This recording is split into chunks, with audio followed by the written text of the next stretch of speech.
Приехала я в село Лубяна в 1979 году и уже более 45 лет работаю в данной школе.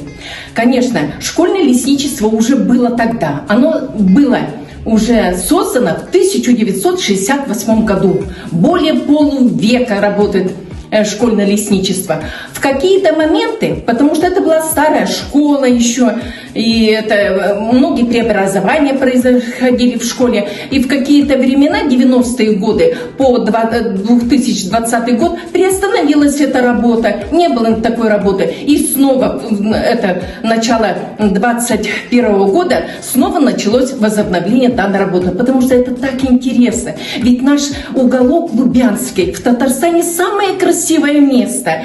И, наверное, все согласятся с этим. Ведь это уголок на стыке 3 природных зон. Как учитель географии, я тоже могу это сказать. Это широколиственный лес, юг тайги, смешанный лес. И все это вместе создается наш лесной массив. Наш лес очень богат различными ягодами. Здесь произрастает, и мы собираем землянику, бруснику, клюкву, чернику, малину. И поэтому даже клюква есть на стыке Кировской области, Удмуртии и Татарстана, где мы с удовольствием собираем клюкву. Даже не надо ехать куда-то в тундру, чтобы собрать клюкву. Сушилка-сетка. Тут мы сушим разные травы. Мы их сюда раскладываем и сушим. Это электросушилка, она уже для плодов. Очень нравится заниматься этой деятельностью. Мы живем в таком месте, где мы далеко от трассы, от машин.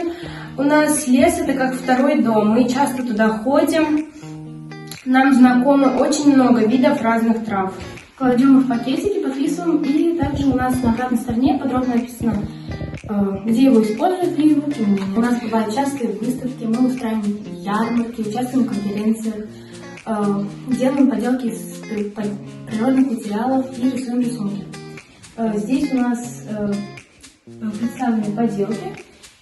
Мир растений дает тебе огромную возможность для профилактики и лечения болезней. И никому еще не удалось синтезировать лекарства лучше, чем создала сама природа.